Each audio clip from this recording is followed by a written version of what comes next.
क्या होगा जब पृथ्वी से इंसानों का नामो निशान मिट जाएगा? सवाल ये नहीं कि हम गायब कैसे होंगे, यहां हम बात करेंगे कि हमारे बाद इस दुनिया का क्या हाल होगा। देखिए, लाइफ आफ्टर पीपल। सभ्यता की शुरुआत से ही मरुस्थल पर कब्जा करने के लिए इंसानों ने काफी जद्दोजहद की है, लेकिन हमारे जाने के बाद रेत हर उस चीज को निगल रही है जिसका निर्माण हमने किया था। अमेरिका के खेल का मैदान हो, सोच कर देखिए कि लास वेगास गर्म रेत में समाता जा रहा है, या पृथ्वी की सबसे ऊंची इमारत। तो ये सिर्फ एक डस्ट स्टॉर्म नहीं है, ये पूरे शहर के साइज का एक सैंड ब्लास्टर है। मानवता की सारी बड़ी उपलब्धियां सूरज तले नष्ट हो रही हैं, स्मारक गर्मी से फट रहे हैं और समय की रेत में हमारे पदचिन्ह समाते जा रहे हैं। आपका स्वागत है बिना इंसानों वाली दुनिया में। पूरी धरती पर खेत खलिहान सुनसान है, न खेत बोए जा रहे हैं, न फसल काटी जा रही है।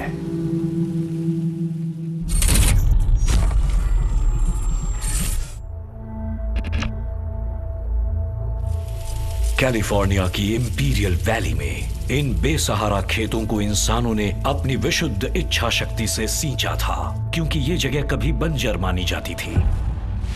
कैलिफोर्निया की इंपीरियल वैली 5 लाख एकड़ का एक एग्रीकल्चरल पावर हाउस है, जहां की एक फसल इतने फ्रूट्स, वेजिटेबल्स और मीट प्रोड्यूस करती है कि न्यूयॉर्क शहर के हर एक शख्स का पेट भर सकता है पूरे साल के लिए। और हम बात कर रहे हैं सोनोरन डेजर्ट की, जो धरती के सबसे खतरनाक रेगिस्तानों में से है। एक बूंद पानी को तरसती इस जमीन को दिन में लगभग 47 डिग्री की चिलचिलाती गर्मी झुलसाती है, पर रात को तापमान 4.5 डिग्री तक गिर जाता है। यह हड्डी की तरह सूखा हुआ भी है। कोई भी जगह डेजर्ट तब कहलाती है जब वहां साल में 10 इंच से कम बरसात होती है। इंपीरियल वैली में 3 इंच से भी कम होती है, तो ये फार्मिंग पैराडाइज पूरी तरह से इंसानों का बनाया हुआ है। जिस जगह कोई उगाई संभव नहीं थी, मानव जाति ने यहाँ की जमीन की रूपरेखा बदल दी। स्टील और पत्थर से ऐसा चमत्कार किया जिसने इस सूखे मरुस्थल में जान डाल दी। यूनाइटेड स्टेट्स में सबसे लंबी इरिगेशन कनाल बनाने में 10 साल लग गए थे। ये 129 किलोमीटर लंबी कनाल है जिसे ऑल अमेरिकन कनाल कहते हैं। ये कोलोराडो नदी से पानी नीचे इंपीरियल वैली की तरफ लाती है। हर साल ये सिस्टम करीब 31.8 खरब लीटर्स पानी पहुंचाता है। करीब 100 सालों से इस सिस्टम ने कुदरत से हार नहीं मानी और एक मानव निर्मित मरुउद्यान तैयार किया, लेकिन इसका टिके रहना इंसानी देखरेख पर निर्भर है। वैसे तो वाटर मैनेजर्स की एक छोटी सी टीम या डिच राइडर्स कह लें 24 घंटे नजर रखती है। ये इरिगेशन की दुनिया के एयर ट्रैफिक कंट्रोलर जैसे हैं। हर डिच में एक आदमी होता है जो सुनिश्चित करता है सही वक्त पर सही खेत में सही मात्रा में पानी जाना चाहिए, ना कम ना ज्यादा। अब इन नालों पर नजर रखने वाला कोई नहीं है, ना ही पानी की धारा पर नियंत्रण करने वाला। जो भी गेट्स खुले रहे होंगे, वहां से खेतों में लगातार पानी जाता रहा होगा और उससे वहां पर छोटी छोटी नदियां बन गई होंगी जिन पर सड़ी गली सब्जियां तैर रही होंगी। इंपीरियल वैली इतनी बड़ी है कि भले ही कुछ जगहों पर पानी जमा होगा, पर वो जगह जहां पर गेट्स बंद हैं वहां तो पानी गया ही नहीं होगा और भीषण गर्मी में ये जमीन जल्दी बंजर हो जाएगी। इस मरुस्थल को जीवंत करने के लिए मानव इंजीनियरिंग के सालों लग गए, लेकिन 48 घंटे के अंदर ही प्रकृति ने इसे अपनी चपेट में ले लिया और बर्बाद कर दिया। 480 किलोमीटर उत्तर की तरफ गर्मी से झुलसते मोहावी मरुस्थल के बीचों बीच बसा है लास वेगास। कसिनोज खाली हैं, न टेबल पर डीलर्स हैं, ना ही जुआरी। लेकिन हर तरफ चकाचौंध जारी है। खामोशी के बीच सिर्फ टिमटिमा रही है neon lights. Las Vegas strip 7 kilometre लंबे स्ट्रेच का एक बहुत ही अद्भुत नजारा है। यहाँ होटल्स, कैसीनोज के अलावा करीब 16,000 किलोमीटर की नियॉन ट्यूबिंग है और 1 करोड़ 20 लाख लाइट्स हैं। ये शहर पूरे कंट्री की इलेक्ट्रिसिटी कंजम्पशन में टॉप पर है। ये हर दिन 8,000 मेगावाट एनर्जी कंज्यूम करता है, जो कि पैराग्वे या आइसलैंड की कंजम्पशन के बराबर है। इस चमचमाते शहर की खामोशी के नीचे एक हल्की सी ध्वनि जीवित है। इंसानों द्वारा बनाया हुआ एक automated multi source power grid चालू है, जो हर वक्त बिजली तैयार करता रहेगा, भले ही इस्तेमाल करने वाला कोई ना हो। वेगस में ऑफ सीजन की रातों में या फिर जब टेम्परेचर 38 डिग्री के आसपास होता है, तब बिजली की डिमांड बढ़ती घटती रहती है और मुश्किलें काफी बढ़ जाती हैं। दिन में ये सोलर पावर से चलेगा, बाकी के समय ये हूवर डैम की हाइड्रो इलेक्ट्रिकल पावर से चल सकता है। अगर इससे भी ज्यादा चाहिए तो नेचुरल गैस प्लांट्स हैं, उनसे भी चल सकता है। प्रॉब्लम यह है कि इन सुपर एडवांस सिस्टम को मेंटेन करने के लिए भी इंसानों की ही जरूरत पड़ेगी। बहुत गर्मी पड़ने पर वर्कर्स ट्रांसफार्मर की कूलिंग सिस्टम को मेंटेन रखते हैं ताकि वो ओवरहीट ना हो, और सोलर पैनल से हर वक्त धूल मिट्टी साफ करनी पड़ती है, वरना वो काम करना बंद कर देंगे। जैसा कि रोशनी के आसपास हमेशा होता है, वहां भीड़ इकट्ठा हो जाती है।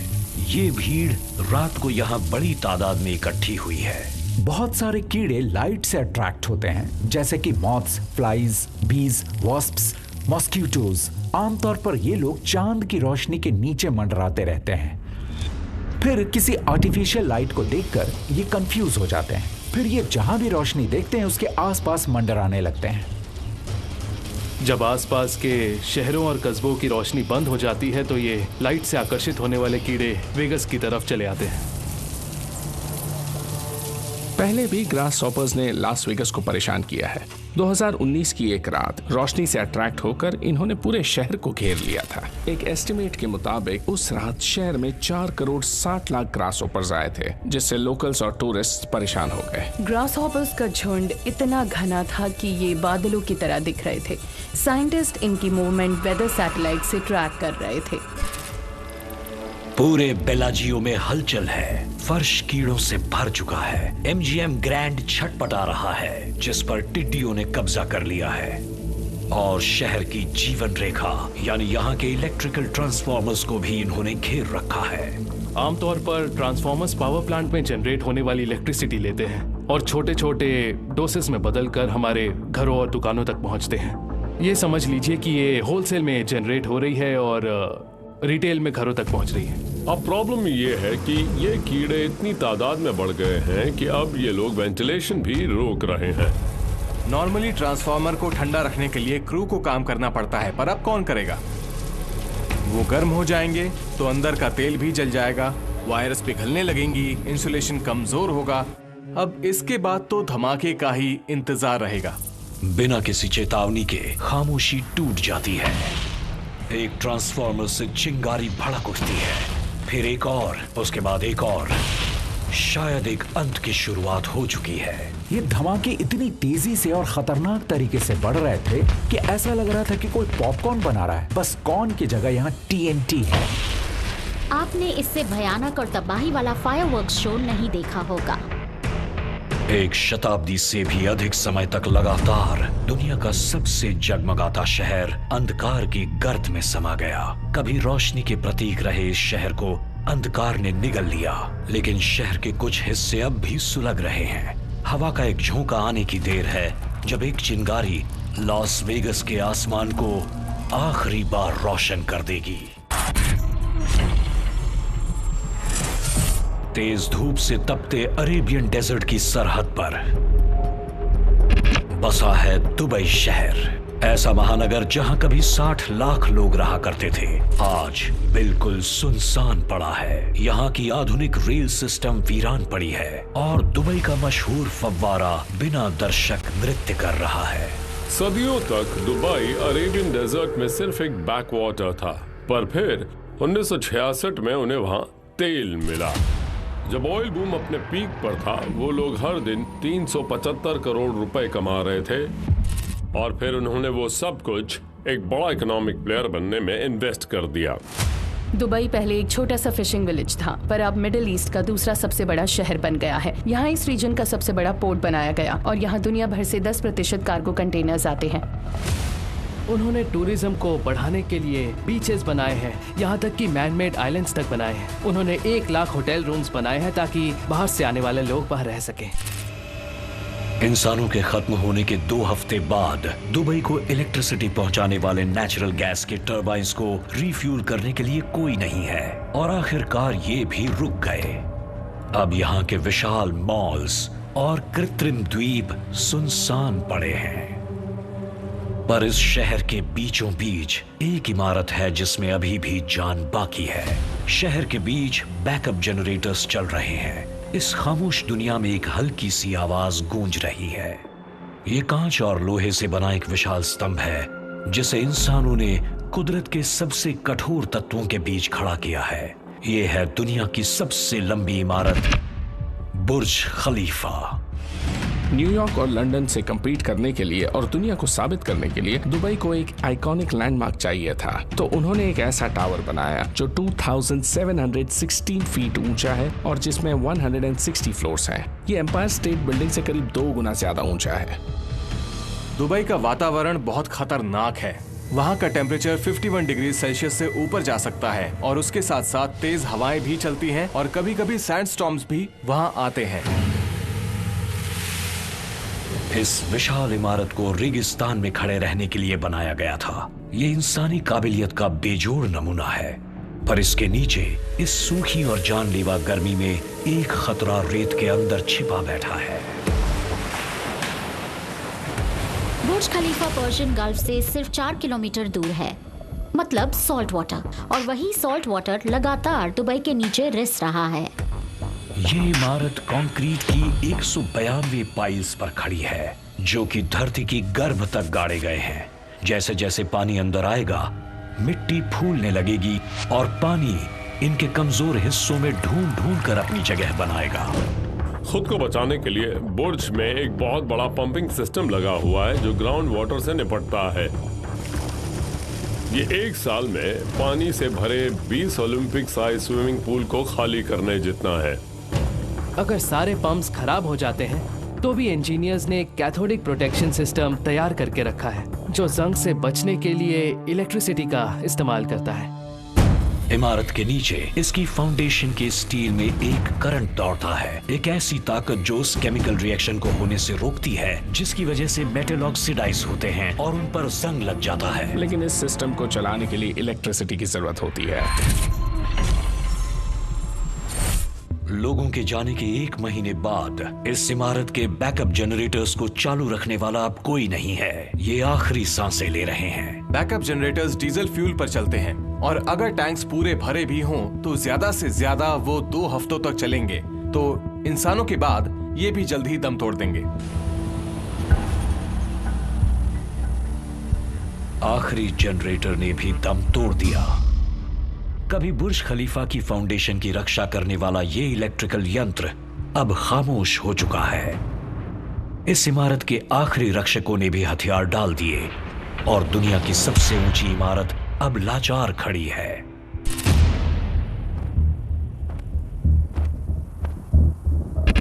लोगों के जाने के 4 हफ्ते बाद रेत ने फिर से इंपीरियल वैली पर कब्जा जमा लिया है। तेज धूप से तप रहे खेत मुरझा रहे हैं। पास ही सॉल्टन सी है, कभी तपती रेतों के बीच इंसानों द्वारा बनाया गया एक रमणीय स्थल आज कैलिफोर्निया की सबसे बड़ी नदी है जो गर्मी में तपती हुई वीरान पड़ी है। सॉल्टन सी असल में गलती से बन गया था। 1900s में इंजीनियर्स कोलोराडो रिवर का पानी इंपीरियल वैली में डाइवर्ट करने की कोशिश कर रहे थे और एक इरिगेशन कैनाल की रिटेनिंग वॉल टूट गई थी। उसकी वजह से पानी डाइवर्ट हो गया और सोनोरन वैली के नेचुरल डिप्रेशन में चला गया, जिसे हम सॉल्टन सिंक कहते हैं। 1 साल तक ये सिलसिला चलता रहा और जब ये रुका पूरे सिंक में पानी भर चुका था। अभी एक बहुत बड़ी लेक बन गई थी जिसका साइज सैन डिएगो जितना बड़ा था। 1950s तक सॉल्टन सी फिशिंग, बोटिंग और दूसरे वाटर स्पोर्ट्स के लिए मशहूर हो गया और यहाँ के वाटर लेवल को हाई रखने के लिए पानी को लगातार यहाँ डाइवर्ट किया जाता था। पर जैसे जैसे सदर्न कैलिफोर्निया की आबादी बढ़ती गई, सैन डिएगो जैसे शहरों में पानी की जरूरत भी बढ़ गई, तो यहाँ डाइवर्जन कम होने लगा और फिर धीरे धीरे सॉल्टन सी सूखने लगा। जैसे जैसे पानी कम होने लगा, सॉल्ट का लेवल बढ़ने लगा, सैकड़ों की तादाद में मछलियां मरने लगी। और तब तक यहाँ पर सिर्फ वो पानी आता था जो खेतों में इस्तेमाल किया जाता था। उसमें फर्टिलाइजर्स, पेस्टिसाइड्स और टॉक्सिन्स भरे होते थे और ये समंदर एक जहरीला तालाब बन गया था। इंपीरियल वैली सूख रही है और सॉल्टन सी तक किसी भी जगह से पानी नहीं पहुंच रहा है, तो अब वो भी सूखने लगा है और वो तेजी से छोड़े जा रहा है नमक, कीचड़ और एक बहुत ही खतरनाक चीज जो हवा के साथ का इंतजार कर रही है। जब पानी सूखता जाएगा, वहां की धूल में वो केमिकल्स भी होंगे जो खेती में इस्तेमाल किए जाते हैं, डीडीटी और आर्सेनिक जैसे केमिकल्स। और जब उस सूखे लेक बेड पर हवा चलेगी और वो धूल उड़ेगी, तो उनके साथ वो केमिकल्स भी उड़ेंगे और वो पूरे एरिया में फैल जाएंगे। आप सोच रहे होंगे कि इंसानों के बाद उन केमिकल्स से क्या फर्क पड़ेगा, पर पड़ेगा, क्योंकि वो केमिकल्स बहुत कोरोसिव हैं। जानवरों के लिए ये बहुत खतरनाक हो सकते हैं। उनके लंग्स और किडनीज खराब हो सकती हैं, उन्हें खुजली हो सकती है और उनकी फर्टिलिटी पर भी असर हो सकता है।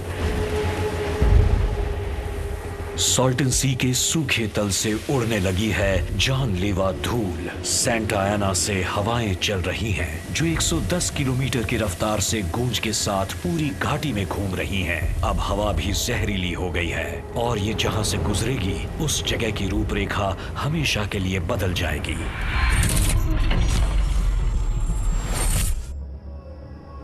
लोगों के जाने के 3 महीने बाद लास वेगस अब रोशनी वाला शहर नहीं रह गया, वो अब एक सुलगता हुआ शहर बन गया है। फटते हुए ट्रांसफॉर्मर्स ने जगह जगह आग लगा दी है। उन्हें अब जलने के लिए और ईंधन चाहिए। घने पेड़ पौधे आग के लिए एक फ्यूल का काम करते हैं, पर वेगस में उन्हें हटाने और वाटर यूसेज कम करने के लिए रेतों में शहर बसाने पर सालों काम किया गया है। तो जब वहाँ पेड़ पौधे ही नहीं हैं, तो वहाँ पर जलने के लिए ज्यादा कुछ है नहीं सिवाय कुछ बिल्डिंग्स के।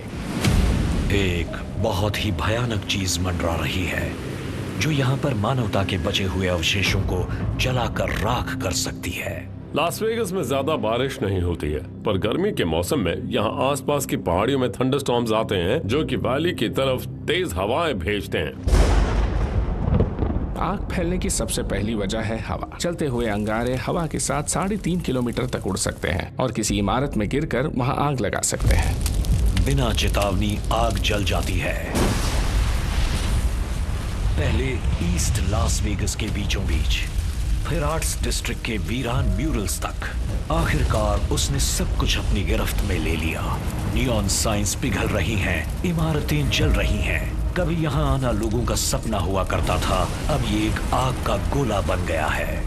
सोचिए, मैंडले बे जल रहा है, फिर लक्सोर, ट्रॉपिकाना, एमजीएम ग्रैंड, सिन सिटी के सारे आइकॉनिक लैंडमार्क्स आग की गिरफ्त में है। सिर्फ 2 घंटों में ही कसिनोज की स्ट्रक्चरल इंटेग्रिटी कमजोर होने लगेगी।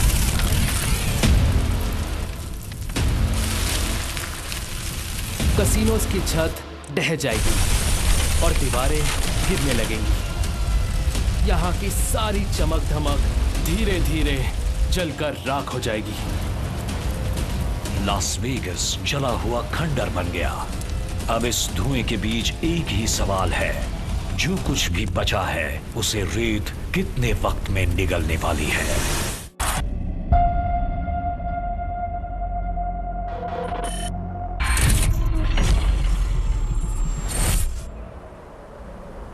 लोगों के जाने के 5 साल बाद रेगिस्तान की दुनिया की सबसे लंबी इमारत अब भी खड़ी है, पर इसके नाश की शुरुआत हो चुकी है। इसका दुश्मन धीरे धीरे आगे बढ़ रहा है। ये जमीन के नीचे से बढ़ रहा है, धीरे धीरे नमक के साथ। देखने से ये टावर ज्यादा अलग नहीं दिखेगा, पर बिना इलेक्ट्रिसिटी के सॉल्ट वाटर करोजन से बचने वाला सिस्टम बंद है, तो इसके नीचे बने हुए कंक्रीट पाइल्स में छोटे छोटे क्रैक्स दिखने लगेंगे।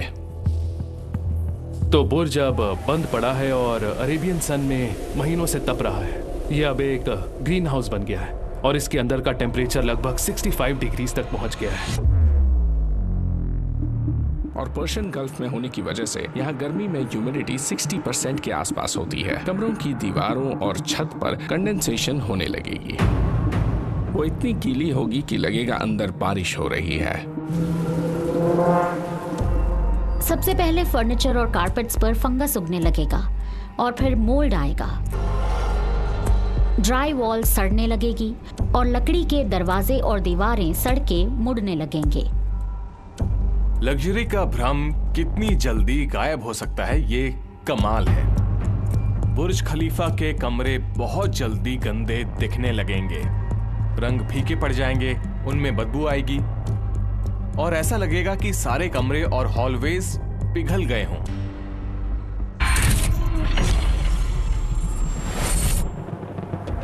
पंद्रह साल बीत गए हैं और प्रकृति ने जरा भी रहम नहीं किया है। सूरज कभी माफ नहीं करता। हमेशा गर्म रहने से, मॉइस्चर से और सन से आ रही यूवी रेस की वजह से खिड़कियों को जगह पर रखने वाले सीलेंट टूटने लगेंगे। खिड़कियां अपने फ्रेम्स से गिरने लगेंगी और कांच के टुकड़े नीचे के रास्तों पर जाकर गिरने लगेंगे। इमारत की परतें निकल रही हैं, बिल्कुल किसी पुराने पेंट की पपड़ी की तरह। पर इसके अंदर कुछ और ज्यादा भयानक बैठा है। इसमें 57 लिफ्ट्स हैं जो कि जमीन से हजारों फुट ऊपर हवा में लटकी हुई हैं। उनकी केबल्स हर गुजरते साल के साथ कमजोर होते जा रहे हैं। ऐसे में ये खुद को जमीन पर आने से कब तक रोक पाएंगी?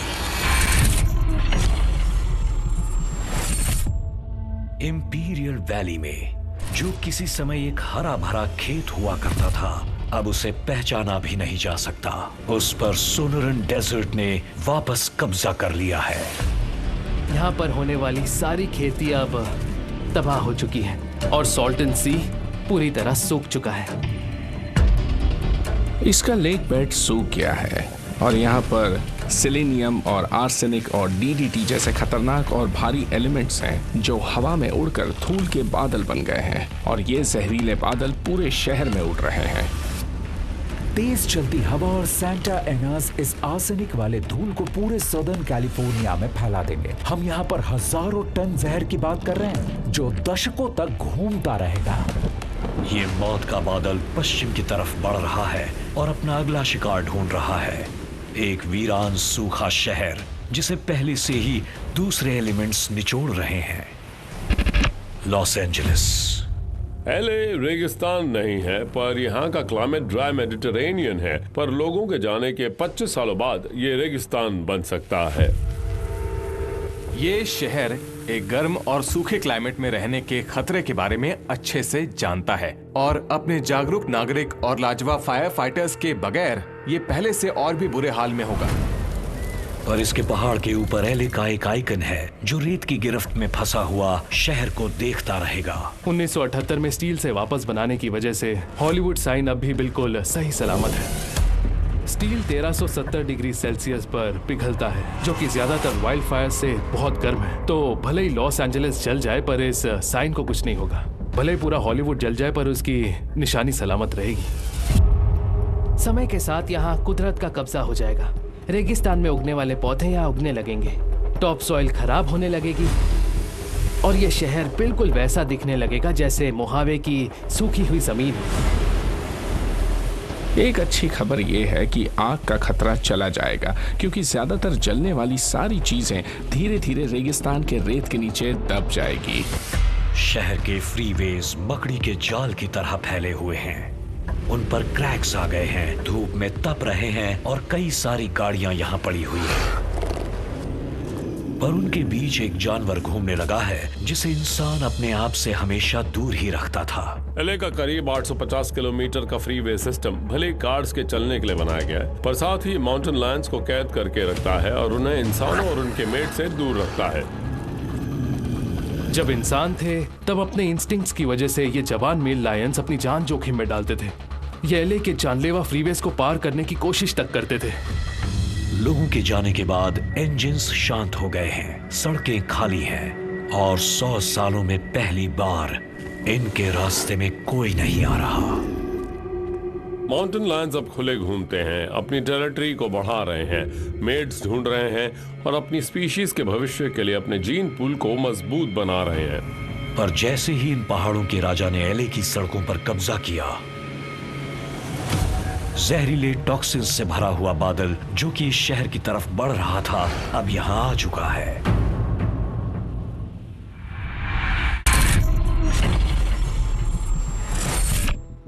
लोगों के जाने के 25 साल बाद लॉस एंजलिस, जो कभी सुहाने सपनों का शहर हुआ करता था, अब एक भयानक सपना बन गया है, जिसके सुनसान सड़कों पर भूखे शेर घूमते हैं। पूर्व से कुछ और बुरा आ रहा है, एक जहरीला बादल जो कि सॉल्टन सी की लाश से बना हुआ है। हम आर्सेनिक, सेलेनियम, पेस्टिसाइड रेसिड्यूज जैसी चीजों की बात कर रहे हैं। ये किसी केमिकल फॉलआउट के जैसे शहर पर बरसेगा। इंसानों के जाने के बाद यहाँ जो जानवर जी रहे थे, जैसे माउंटेन लायंस और कायोटीज, उन्हें अब सड़ा हुआ खाना और गंदा पानी पीना पड़ेगा। कम पानी, बिना किसी छांव और खाने के लिए कुछ ज्यादा ना होने की वजह से जानवर मरने लगेंगे। जिनकी किस्मत अच्छी होगी वो नॉर्थ की तरफ पहुंच जाएंगे, जहां सियारा नेवाडा और ओरेगन जैसे ठंडे इलाके हैं। जो यहाँ रुकेंगे वो छोटे डेजर्ट हंटर्स बन जाएंगे, या तो फिर वो मर जाएंगे। लॉस एंजलिस पहले ही एक भूतिया शहर था, पर अब लोगों के जाने के 25 साल बाद जानवरों ने भी इसे छोड़ दिया है और यहाँ पर जो भी बचा है उसे रेगिस्तान बनते हुए देखने के लिए अब कोई नहीं है।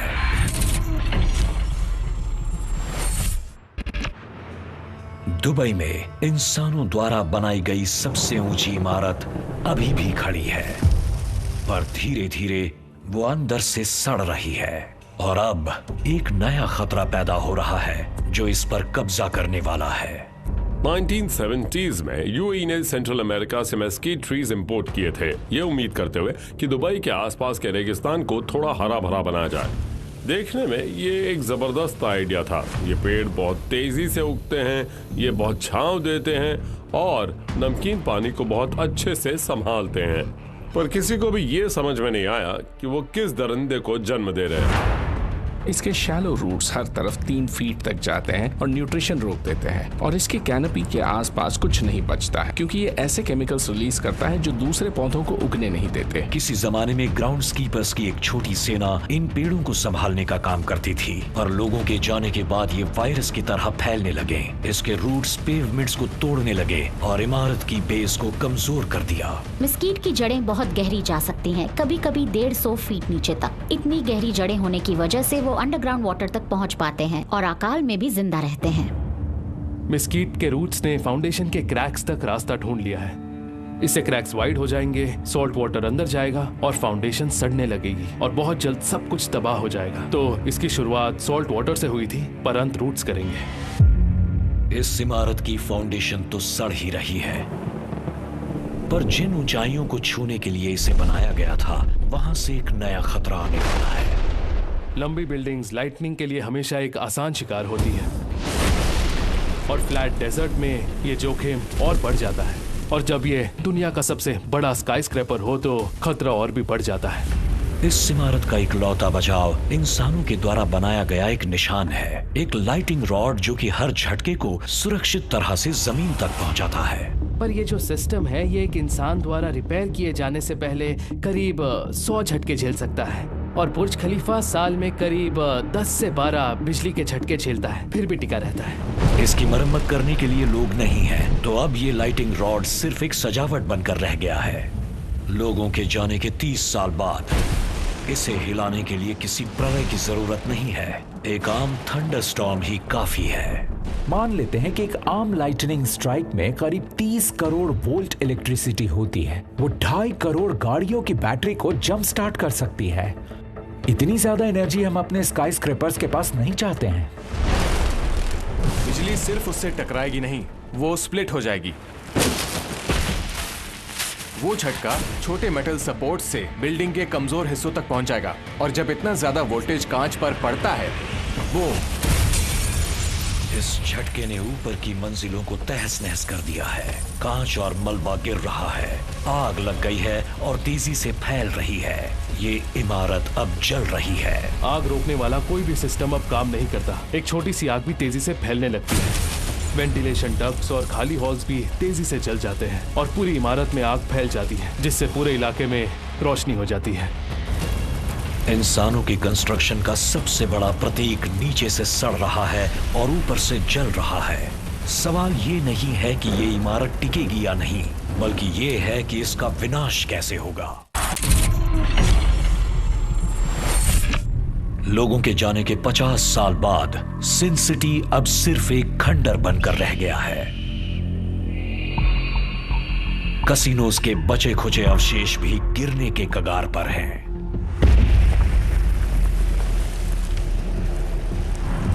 समय और गर्मी के सामने कंक्रीट अपने घुटने टेक रहा है। गर्मी से बचने के लिए जो भी प्रोटेक्टिव सीलेंट लगाए गए हैं वो बहुत पहले खराब हो चुके हैं। तो अब लास वेगास के गर्म दिनों और ठंडी रातों के बीच उस कंक्रीट में थर्मल क्रैकिंग होने के बहुत ज्यादा चांसेस हैं। थर्मल क्रैकिंग तब होती है जब कंक्रीट अपने आसपास की हवा से 10 डिग्री ज्यादा गर्म होता है और उस पर क्रैक्स आने लगते हैं, और टेम्परेचर डिफरेंस जितना ज्यादा होता है ये उतना ही बुरा होता है। ये प्राचीन खंडरों जैसा नहीं है। सीजर्स पैलेस में दरारें आ गई हैं, वो टूट गया है और मिट्टी में मिलने वाला है। अब आप सोच रहे होंगे कि आप हजारों साल पुराने रोमन खंडहरों में आज भी जा सकते हैं, पर सिर्फ कुछ ही सालों में लास वेगास का सीजर्स पैलेस कैसे गिर गया? इसकी वजह क्विक लाइम नाम की एक चीज है। क्विक लाइम बनाया जाता है लाइमस्टोन को तब तक गर्म करके जब तक वो चौकी पाउडर नहीं बन जाता। उसके बाद जब पाउडर में पानी मिलाते हैं तो वो एक मजबूत ग्लू बनाता है जो सालों तक पत्थरों को जोड़े रखता है। इसकी खास बात यह है कि समय के साथ इस पर दरारें आ जाती हैं और जब दरारें आ जाती हैं तो पानी इसके अंदर घुस जाता है। उससे ये केमिकल रिएक्शन फिर से होता है और हमें मिलता है ये कमाल का जादुई खुद से हील होने वाला कंक्रीट। एक और खूबी ये है कि मिक्सचर हवा से कार्बन को खींचता है और उसे वापस पत्थर में बदल देता है। तो ये सिर्फ खुद को ठीक ही नहीं कर रहा बल्कि और मजबूत बना रहा है। प्राचीन काल में रहने वाले रोमन ने ऐसा कंक्रीट बनाया था जो समय के साथ मजबूत होता जाता है, जबकि आज हम जो बनाते हैं वो गर्मी या पानी से टूट सकता है और दबाव पड़ने से उस पर क्रैक्स आ जाते हैं और कुछ दिनों बाद ये टूट भी जाते हैं। स्ट्रिप के बचे खुचे हिस्से पर रेत अपना कब्जा जमा रही है। स्ट्रेटोस्फीयर, मैंडले बे, लक्सोर और बेलाजियो पहले ही उसके शिकार बन चुके हैं, पर रेत के इरादे इससे कई ज्यादा बड़े हैं।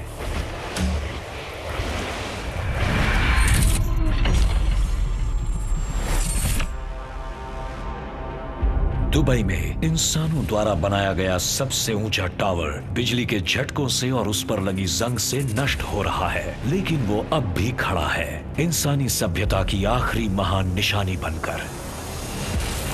100 साल से ज्यादा हो गए और इसके अंदर एक और खतरा पनप रहा है जो कभी भी प्रलय ला सकता है। बुर्ज खलीफा एक ऐसी बिल्डिंग है जिसमें 57 लिफ्ट्स हैं। 65 डिग्री टेम्परेचर में इन लिफ्ट्स की जो केबल्स हैं वो कमजोर होने लगती हैं और फिर टूट भी सकती हैं। अगर कोई लिफ्ट किसी ऊपर के फ्लोर पर रुकी हुई है तो वो एक कमजोर केबल के सहारे लटकी है और बहुत जल्द वो केबल गर्मी की वजह से टूट जाएगी। 150 साल बाद इस टावर के एलिवेटर्स सिर्फ एक धागे से लटके हुए हैं। इन्हें गिराने के लिए सिर्फ एक तेज हवा का झोंका ही काफी है और हमारे सामने एक सैंडस्टॉर्म तैयार हो रहा है। रेत और हवा का एक दानव जिसे अरबिक में हबूब कहा जाता है, ये इसका प्राचीन नाम है और ये काफी क्रोध के साथ आगे बढ़ रहा है। ये हबूब कोई आम डस्ट स्टॉर्म नहीं है, ये डस्ट सुनामी है। ये करीब 100 किलोमीटर चौड़ा हो सकता है, इसकी ऊंचाई कई किलोमीटर हो सकती है और इसकी हवा 100 किलोमीटर पर आवर से ज्यादा तेज हो सकती है। देखा जाए तो ये एक पूरे शहर के साइज का सैंड ब्लास्टर है।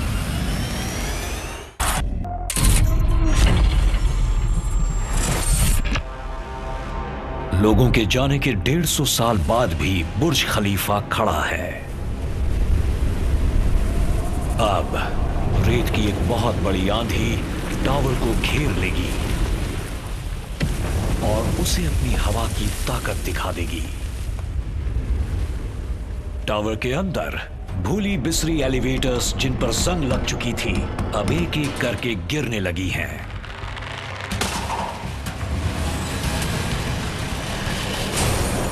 लिफ्ट्स के इन खाली शाफ्ट्स में हड्डियों के टूटने जैसा शोर गूंज रहा है। इसमें 57 एलिवेटर्स हैं और उनमें से हर एक का वजन 9,500 किलो से 12,000 किलो तक है। और जो सबसे ज्यादा ऊंचाई से गिरेगा उसकी ऊंचाई एम्पायर स्टेट बिल्डिंग से भी ज्यादा होगी। एलिवेटर 360 किलोमीटर की स्पीड से भी तेजी से गिरकर फाउंडेशन से टकराएंगे और जमीन से टकराते समय हर एलिवेटर का फोर्स 8 लाख जैक हैमर से ज्यादा हो सकता है। इसकी फाउंडेशन पर यह आखिरी बार था। यह इमारत अब ढह चुकी है। रेत ने इसे भी निगल लिया।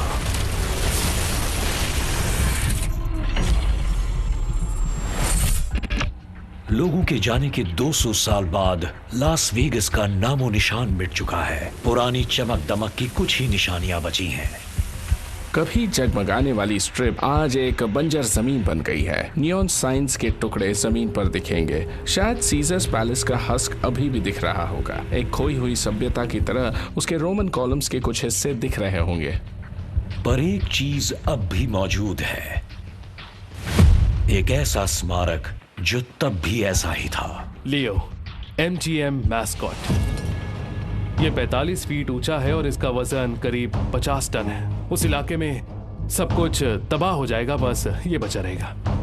ब्रॉन्ज पर नेचर मेहरबान है। ये आयरन जैसा नहीं है जो दूसरे एलिमेंट्स के साथ मिलकर धीरे धीरे खराब हो जाता है। ब्रॉन्ज कुछ और ही करता है। ये खुद का आर्मर बना लेता है और हम उसे कहते हैं पट्टीना।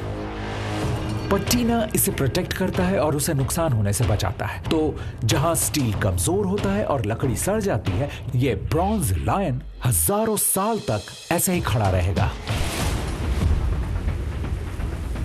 पूरी दुनिया में इंसानी सभ्यता के पदचिन्ह को वक्त की रेत ने निगल लिया है। सहारा डेजर्ट पहले ही बहुत बड़ा है। इसका साइज कंटेजियस यूनाइटेड स्टेट्स के बराबर है, लेकिन इसमें एक कैच है। 1920 से हर साल ये डेलावेयर के साइज जितने एरिया से बढ़ रहा है और फिलहाल ये रुकने का नाम ही नहीं ले रहा। सहारा ने अकेले ही करीब 5,70,000 स्क्वायर किलोमीटर का इलाका निगल लिया है, यानी फ्रांस जितना इलाका रेत में समा गया। और लॉस एंजलिस जैसे शहर अब धूल और रेत की परतों से ढक चुके हैं। एलए को हर साल महीनों तक 35 डिग्री से ज्यादा की गर्मी झेलनी होती है। बारिश 80% तक कम हो चुकी है और अब ये शहर रेगिस्तान बन चुका है। सब कुछ पूरी तरह तबाह हो चुका था, जैसे हमारे सामने कोई हॉलीवुड मूवी चल रही हो। स्काईलाइंस धीरे धीरे रेत की चपेट में आ रही थी। एलए खुद ही अक्स बनकर रह गया था। सदियों से मानवता ने मेहनत से मरुस्थलों में रेतों के बीच शानदार शहरों का निर्माण किया और जहां कोई सोच भी नहीं सकता वहां जीवन की रचना की। लेकिन कुछ ही शताब्दियों में वायु ने हमारी सीमाओं को मिटा दिया और रेत ने अपनी सारी संपत्ति हमसे वापस छीन ली। मुझे ऐसा लगता है कि हमें कभी ये नहीं भूलना चाहिए कि इन स्ट्रक्चर्स को प्रोटेक्ट करने के लिए कितने रिसोर्सेज और ह्यूमन एफर्ट की ज़रूरत पड़ती है। हमने इन्हें ड्राई डेजर्ट क्लाइमेट्स में बनाया है और ये बात अलग है कि हमें ऐसा शुरुआत से ही नहीं करना चाहिए था। ह्यूमंस ने डेजर्ट पर कब्जा किया, उन्हें बदला और जबरदस्ती अपने हिसाब से बना लिया। लेकिन हमारे बिना समय का चक्र फिर से चलेगा और मदर नेचर सब वापस ले लेगी।